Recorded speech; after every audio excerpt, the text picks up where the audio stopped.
Welcome back to my YouTube channel హర్నీస్ vlogs. ఈరోజు మా ఊర్లో జాతర కదా, సో మేమందరం రెడీ అవుతున్నాం అనమాట. రెడీ అయిపోయినాం కూడా. ఇప్పుడు గుడి దగ్గరికి వెళ్దామని బయలుదేరుతున్నాం. ఇక్కడ అక్కడ లైటింగ్ ఎక్కువ వస్తుంది. పిన్ని రెడీ అయిపోయింది. హాయ్ చెప్పు. హాయ్. మా పెద్దత్తమ్మ వచ్చింది, చూపిస్తాగండి. పెద్దత్తమ్మ కూడా వచ్చింది గైస్. ఇంకా కీర్తన అక్కడ రాలేదు, ఆన్ ద వేలో ఉండొచ్చు. హాయ్ చెప్పు. హాయ్. ఇక అర్చనకు వచ్చింది. బాబాయ్ రెడీ అవుతుంది గైస్. బాబాయ్ ఇంకా అయిపోలే.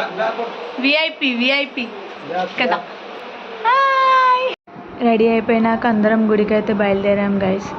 గుడి దగ్గర అయితే చాలా ఎండ కొట్టింది గైస్. టెంట్ కూడా వేసిర్రు కానీ ఆ వేడి అనేది మంచిగా ఇట్లా తెలుస్తుంది అనమాట. అస్సలు గాలి కూడా లేదు ఆ రోజు. మళ్ళీ ఫుల్ పబ్లిక్. ఇంకా ఎట్లా ఉంటుంది చెప్పండి మీరే. లక్కీగడ అయితే ఆ రోజు చాలా క్రాంకీగా ఉండే. సో నాకు ఆ రోజు కొంచెం కష్టంగా అనిపించింది.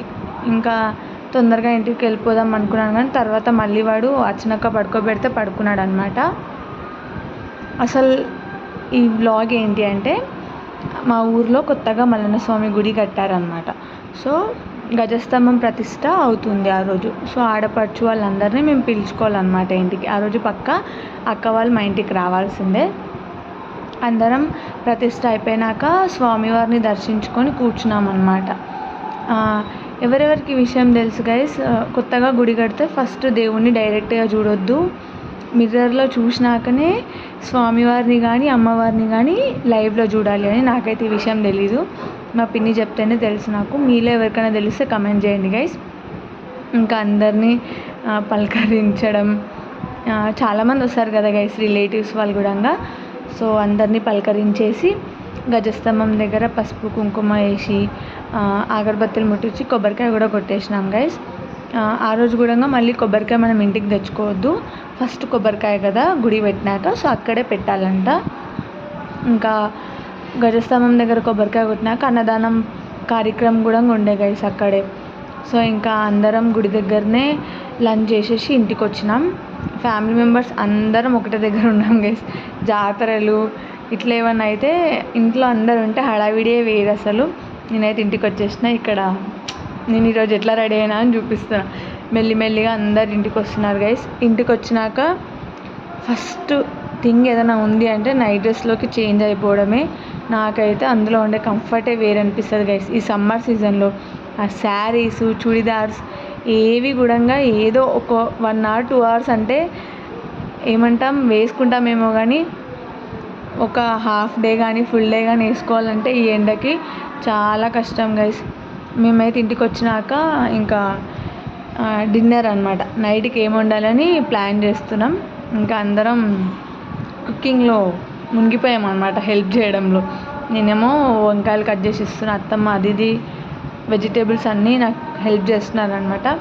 ఆ రోజు అయితే మళ్ళీ వర్షం కూడా పడుతుంది గైస్. ఇంకా దానికి తోడు మేము ఏం చేయాలో తెలియక పాపం మా పిన్ని, ఎక్కువ మంది ఉన్నాం కదా గైస్, స్టవ్ పైన చాలా టైం పడుతుంది. సో ఇంకా పిన్ని ఏంటంటే కట్టెల పొయ్యి మీదనే ఇంట్లో పెట్టి చేద్దాంరా వాన పడుతుందని చెప్పి ఆ పొగకి పాపం మస్తు కష్టపడ్డది గైస్ ఆ రోజు అయితే. ఇక్కడ అర్చనక్క నేర్పిస్తున్నా, తాత అందరం బయట కూర్చొని ఎంజాయ్ చేస్తారు గైస్.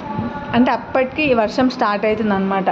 సో ఇంకా పిన్ని ఏంటంటే ఎందుకు మళ్ళీ వర్షం వస్తే ఏం చేయలేం కదా అని చెప్పి రూమ్లోనే పెట్టి కుకింగ్ చేసేసారనమాట. ఎందుకంటే మళ్ళీ వర్షం పడిందంటేనా ఏం చేయడానికి రాదు గైస్, అక్కడే వదిలిపెట్టాల్సి వస్తుంది, లేదంటే ప్రాసెస్ అంతా మధ్యలోనే ఆపేయాల్సి వస్తుంది. సో ఇంకా ఏం చేయలేక పిన్ని అయితే ఆ రోజు కట్ల పొయ్యి మీద నానా తంటాలు పడి వంట అయితే వండేసింది గైస్. ఎందుకంటే రూమ్లో కదా పొగ ఎక్కువ వస్తుంది, సో దానివల్ల ఆమెకు కొంచెం ఇబ్బంది కూడా అయింది. కానీ ఎట్లాగో అట్లా మేమిద్దరం కలిసి వంట అయితే కంప్లీట్ చేసినాం గైస్. ఇంకా బయట పిల్లలందరితో ఆడుకుంటున్నాం. ఇంకా ఆ రోజు జాతర, మా ఇంట్లో ఎవరైనా ఉన్నారు అంటే రిలేటివ్స్ కానీ ఫ్యామిలీ మెంబర్స్ కానీ ఫ్రెండ్స్ కానీ ఎవరైనా సరే పక్కా ఆ రోజు బజ్జీలు పూరీలు ఉండాల్సిందే. ఇంకా వాళ్ళ బాబాయ్, చుట్కీ వాళ్ళ బాబాయ్ అంటే మా కార్తిక్ షాప్కి వెళ్ళి ఐస్ క్రీమ్ తీసుకొని వచ్చింది గైస్. పిల్లలు అడుగుతున్నారని ఐస్ క్రీమ్ కూడా ఎంజాయ్ చేసినాం ఆ రోజు మేమైతే. నేనైతే చాలా డేస్ తర్వాత ఐస్ క్రీమ్ తిన్నాను, after so long guys. Pregnant ఉన్నప్పుడు తినలేదు, బ్రెస్ట్ ఫీడింగ్ ఇచ్చేటప్పుడు కూడా తినలేదు, ఎందుకంటే కోల్డ్ అవుతుంది అని అంటారు కదా. సో చాలా డేస్ అయిపోయింది ఐస్ క్రీమ్ తిని. ఇంకా చెప్పాను కదా మీకు, చుట్టాలు ఉన్నారంటే బజ్జీలు ఉండాల్సిందే. బజ్జీలు, పూరీలు, గారెలు, మురుకులు అన్నీ మేము పక్కా చేస్తాం గైస్. ఇంకా తర్వాత అత్తమ్మ వాళ్ళ అక్క వాళ్ళు కూడా వచ్చారనమాట ఇంటికి. అక్క వాళ్ళతో కూడా మాట్లాడి పలకరించి అన్నీ అడిగి ఏమవుతుంది ఏం కథ అన్ని సంగతులు తెలుసుకొని మేమైతే టైం స్పెండ్ చేసినాం గైస్. జాతర రోజు మంచిగా అనిపించింది, ఎందుకంటే చాలామంది ఫ్యామిలీ మెంబర్స్ అందరం ఒకటే దగ్గర ఉంటాం కదా. ఇంకా ఆ రోజు గజస్తంభం పెట్టినాకనే ఆడపడుచు వాళ్ళకి శారీస్ పెట్టాలంట. సో ఇంకా పిన్ని ఆ ప్రాసెస్ చేస్తున్నారనమాట. ఫస్ట్ మేనత్త అంటే మా అత్తమ్మ వాళ్ళ అత్త అనమాట. సో ఆవిడకి శారీ పెడుతున్నారు. తర్వాత మా అత్తమ్మ వాళ్ళకి కూడా పిన్ని శారీ పెట్టింది. మేము కూడా పెట్టాలి కదా గైస్. నేను కూడా కీర్తనక్కకి అర్చనక్కకి వాళ్ళకి పెట్టాలి కదా. సో మేము కూడా శారీ షాపింగ్ చూశారు కదా మీరు ముందు వ్లాగ్లో. సో శారీస్ చూపెట్టలేదు గైస్, మీకు నెక్స్ట్ వ్లాగ్లో చూపిస్తా ఏం శారీస్ తీసుకున్నాను అని. చూపిస్తానో చూపించానో కూడా తెలియదు, ఎందుకంటే శారీస్ ఆల్రెడీ వెళ్ళిపోయినాయి అక్క వాళ్ళ దగ్గరికి. సో ఇంకా పిన్ని కూడా మా ఇద్దరికి పెడుతున్నారు అనమాట శారీస్. నేను నైట్ డ్రెస్లో ఉన్నాను, నైట్ డ్రెస్లో పెట్టుకోవచ్చా అంటే ఏం కాదు గైస్, నార్మల్గానే పెడుతున్నాను కదా. వడి బియ్యం పోసేటప్పుడు అట్లా అయితే శారీస్ కట్టుకోవాలి. సో ఓన్లీ చీర పెట్టడమే కదా, అందుకే ఇంకా నేను ఏం డ్రెస్ చేంజ్ చేసుకోలేదు. నైట్ డ్రెస్ మీద పిన్నితోటి పెట్టించేసుకున్నా. చీరలు పెట్టడం అయిపోయినాక మేము పిన్ని వాళ్ళవి కాలు మొక్కడం, పిన్ని మావి కాలు మొక్కడం ఉంటాయి కదా కొంచెం తర్వాత చేసే పనులు. ఇంకా ఇక్కడ అత్తమ్మని ఫోటో తీయమంటే వీడియో తీస్తుంది గైస్. ఏం చెప్పాలి గైస్ మా అత్తమ్మకి.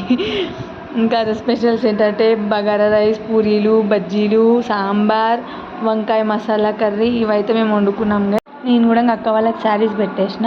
That's all for this vlog. ఈ వ్లాగ్ కనుక మీకు నచ్చినట్టయితే లైక్ చేయండి, షేర్ చేయండి, కమెంట్ చేయండి, సబ్స్క్రైబ్ చేసుకోండి. పక్కనే ఒక బెల్ సింబల్ ఉంటుంది, దాన్ని క్లిక్ చేయడం మర్చిపోకండి. Thank you for watching. Bye.